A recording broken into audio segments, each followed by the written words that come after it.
मित्रांनो, safari talks मराठीच्या या नव्या व्हिडिओमध्ये आपल्या सगळ्यांचं स्वागत आहे. याच्या आधीच्या माझ्या अनेक व्हिडिओमध्ये मी युद्धाची चर्चा केली होती आणि इराण युद्धाचा जागतिक अर्थव्यवस्थेवर आणि भारताच्या अर्थव्यवस्थेवर कसा परिणाम होतो याचं मी विश्लेषण केलं होतं. परंतु या व्हिडिओमध्ये मी आपल्या सगळ्यांनाच अतिशय महत्त्वाचा वाटणार आणि आपल्या सगळ्यांचाच कुतूहलाचा एक विषय निवडला आहे.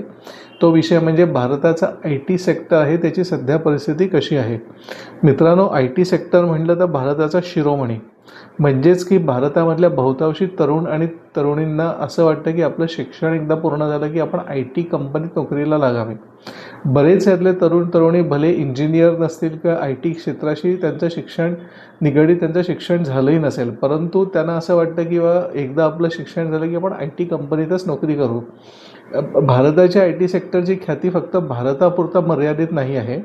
भारताच्या बाहेर युरोपमध्ये की अमेरिकामध्ये रस्त्यावर एखादा फिरताना भारतीय व्यक्ती दिसला तर तिकडच्या लोकांचे प्रथम विचार असाच होतो की अरे, इथल्या कुठल्या तरी IT कंपनीत हा काम करत असावा. तर अशा भारताच्या IT सेक्टरची एप्रिल 2026मध्ये काय परिस्थिती आहे याचा आपण या व्हिडिओमधून आढावा घेऊयात. मित्रांनो, स्पष्टपणे सांगायचं झालं तर भारताच्या IT सेक्टरमध्ये नोकऱ्या उपलब्ध होण्याची परिस्थिती सध्या काही फार चांगली नाही आहे. आणि आपण हे समजण्यासाठी एक आकडेवारी बघूया. एप्रिल 2026मध्ये IT सेक्टरमध्ये 1,10,000 नव्या नोकऱ्या उत्पन्न झालेल्या होत्या. परंतु मार्च 2026ची समजा तुलना केली तर 8% ज्या नव्या नोकऱ्या उपलब्ध झाल्या होत्या त्या कमी झाल्या होत्या. तसंच एप्रिल 2026मध्ये जवळजवळ जे आपण एंट्री लेवल जॉब्स म्हणतो, म्हणजे जे तरुण तरुणी जे आत्ताच ज्यांनी आपलं शिक्षण संपवलं आणि हा त्यांचा पहिला अथवा दुसरा जॉब असेल, तर असे एंट्री लेवल जॉब फक्त एप्रिल 2026मध्ये फक्त 15,000 निर्माण झाले होते. ते जेवढे मार्च 2026मध्ये होते जवळजवळ तेवढेच आहेत. आपल्याला आत्तापर्यंत जी सवय आहे की ITमध्ये दरवर्षी कमालीची नोकऱ्यांमध्ये वाढ व्हायची, कमालीचे नवीन ओपनिंग व्हायचे, ती परिस्थिती आता थांबायला लागलेली आहे. ती परिस्थिती आता बंद व्हायला लागलेली आहे. IT सेक्टरमध्ये समजा आपण मार्च 2026ची तुलना समजा मार्च 2025शी केली तर खरं म्हणजे आपण इयर ऑन इयर बघितलं, म्हणजे एका वर्षाची दुसऱ्या वर्षाशी तुलना केली तर खरं म्हणजे 7% मार्च 2026मधले जे ITमधले नवीन जॉब होते ते खरं म्हटलं तर कमी झालेले आहेत. जे ग्लोबल कॅपॅबिलिटी सेंटर भारतामध्ये, ज्याला आपण GCC म्हणतो, जे भारतामध्ये उघडले आहेत त्यांच्यामध्ये एक अंदाजे 15,000 नवीन नोकऱ्या या महिन्यामध्ये निर्माण झाल्या आहेत. पण त्यासुद्धा तुलना केली तर गेल्या वर्षीपेक्षा कमी आहेत. आणि ज्या मोठ्या IT कंपन्या आहेत, म्हणजे जसं इन्फोसिस, विप्रो, TCS, कॉग्निझंट इत्यादी, यांचं हायरिंग, म्हणजे यांचं नोकऱ्या देण्याचं प्रमाण तर जवळजवळ फ्लॅट आहे. म्हणजे ते जेवढी लोकं नोकरीवरनं काढतात जवळजवळ तेवढीच लोकं नवीन घेत आहेत.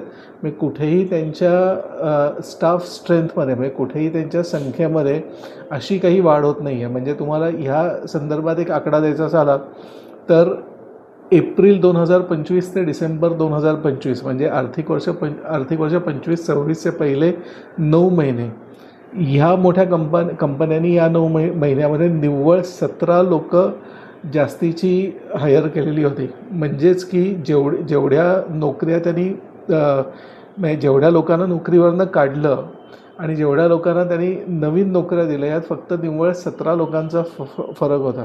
म्हणजे थोडक्यात सांगायचं झालं तर आता मोठ्या IT कंपन्या ज्या आहेत त्या जेवढे कर्मचारी आपल्याकडे आहेत तेवढ्यावरच ते आता भागवायचा प्रयत्न करत आहेत. आपण एकंदर IT सेक्टरची परिस्थिती समजा बघितली तर IT सेक्टरचं आपण म्हणू शकतो ठीकठाक चाललं आहे. म्हणजे ह्यापुढे IT सेक्टरमध्ये 6% अंदाजे वाढ होईल. पण 6% वाढ ही समजा आपण 1990-2000च्या दशकाशी पहिल्या दशकाशी समजा तुलना केली तरी 6% वाढ काही फारशी नाही आहे. IT सेक्टरमध्ये 2026मध्ये एकूण 1,35,000च्या आतबाहेर नव्या नोकऱ्या निर्माण होण्याची अपेक्षा आहे. आणि IT सेक्टरचा टोटल रेव्हेन्यू, म्हणजे IT सेक्टरचा टोटल सेल जो आहे तो $315 अब्ज एवढा राहील. आता आपण विचार करूया की आपण हे बघूया की IT सेक्टरमध्ये कुठल्या क्षेत्रामध्ये नोकऱ्या उपलब्ध आहेत आणि कुठल्या क्षेत्रामध्ये नोकऱ्या उपलब्ध नाही आहेत अथवा कमी प्रमाणात उपलब्ध आहेत. मित्रांनो, ए आयचा जो इम्पॅक्ट आहे, ए आयचा जो आय टीवर परिणाम आहे तो निश्चितच झालेला आहे. आत्ताच्या घडीला समजा बघितलं तर A I engineering, data platforms, cloud computing इत्यादी जे क्षेत्र आहेत त्याच्यामध्ये खऱ्या अर्थाने नोकऱ्या उपलब्ध आहेत. पूर्वी जे फ्रेशर्सना नोकऱ्या मिळायच्या किंवा मध्यम पातळीवर काम करणाऱ्या लोकांना जेवढ्या नोकऱ्या मिळायच्या तेवढ्या नोकऱ्या आता उपलब्ध नाही आहेत. आणि दुसरी गोष्ट म्हणजे ज्याला आपण हेडकाउंटवरची कामं म्हणायचो की बाबा डेटा पंचिंग करणे, त्यानंतर काय म्हणतो मेडिकल ट्रान्स्क्रिप्शन करणे वगैरे, ह्या प्रकारच्या ज्या नोकऱ्या आहेत या सगळ्या आता ए आयनी खाऊन टाकल्यात म्हणा, किंवा त्या आता सगळ्या ह्या नोकऱ्या ए आयकडे गेलेल्या आहेत. त्यामुळे जे व्हॅल्यू ॲडेड नोकऱ्या आहेत, जसं मी म्हटलं तसं A I engineering, data platforms, cloud computing, cyber security इत्यादीमध्ये नोकऱ्या आता उपलब्ध आहेत, परंतु लो लेवलच्या नोकऱ्या आता पूर्वी इतक्या राहिलेल्या नाही आहेत. दुसरी गोष्ट म्हणजे ज्या ट्रॅडिशनल आय टी कंपन्या होत्या त्याच्या बाहेर समजा आपण बघितलं म्हणजे BFSI सेक्टर म्हणजे बँकिंग, फायनान्स आणि insurance sector, healthcare sector, logistics, manufacturing, या सगळ्या सेक्टर्सची आता वाटचाल ए आयकडे चालू झालेली आहे. तर त्यामुळे ट्रॅडिशनल आय टी कंपन्यात नोकऱ्या नसल्या तरी जे ए आय एक्सपर्ट्स आहेत किंवा सायबर सिक्युरिटी, क्लाउड कॉम्प्युटिंग इत्यादीमधले एक्सपर्ट्स आहेत त्यांना ह्या क्षेत्रांमध्ये नोकऱ्या आता उपलब्ध होतील. म्हणजे जरी आय टी कंपनीत मिळाल्या नाही तरी बँकिंग इत्यादीमध्ये त्या लोकांना नोकऱ्या उपलब्ध होतील. GCCमध्ये सुद्धा काही प्रमाणात नोकऱ्या उपलब्ध होतील. परंतु एक गोष्ट मात्र आता निश्चित झालेली आहे की नुसतं आपण फ्रेशर आहोत आणि आय टी कंपनीत आपण रुजू होऊ हे स्वप्न कदाचित फार काळ टिकणार नाही. तुम्हाला व्हॅल्यू ॲडेड ए आयच्या संदर्भातलं काहीतरी अतिरिक्त शिक्षण असणं गरजेचं. आय टी नोकऱ्यांचा आपण जागतिक आढावा घेतला तर भारतामध्ये परिस्थिती आहे तशीच जागतिक परिस्थिती पण आहे. जागतिक पातळीवर सुद्धा ए आयचा भरपूर प्रभाव आहे आणि ज्याला आपण व्हॉल्यूम बेस्ड हायरिंग म्हणत होतो की म्हणजे कुठलंही काम करण्यासाठी 50 लोक एकदम घ्या किंवा 100 घ्या, 1000 घ्या, तर तसं आता हायरिंग कमी होऊन ज्या लोकांना क्लिअर ए आय स्किल्स आहेत अशा लोकांचं हायरिंग जागतिक पातळीवर आता बघायला मिळते. हीच परिस्थिती जी आपण भारतात बघितली तीच परिस्थिती अमेरिकेत बघायला मिळते आणि तीच परिस्थिती इतर देशांमध्येही बघायला मिळते आहे. तर थोडक्यात आपण ह्या आपल्या चर्चेचा एवढाच निष्कर्ष काढू शकतो की आता जग बदलत चाललं आहे. म्हणजे प्रत्येक जो ग्रॅज्युएट होणारा तरुण अथवा तरुणी असेल त्यांना आय टी सेक्टरमध्ये कदाचित पूर्वी इतक्या लवकर नोकरी मिळणार नाही.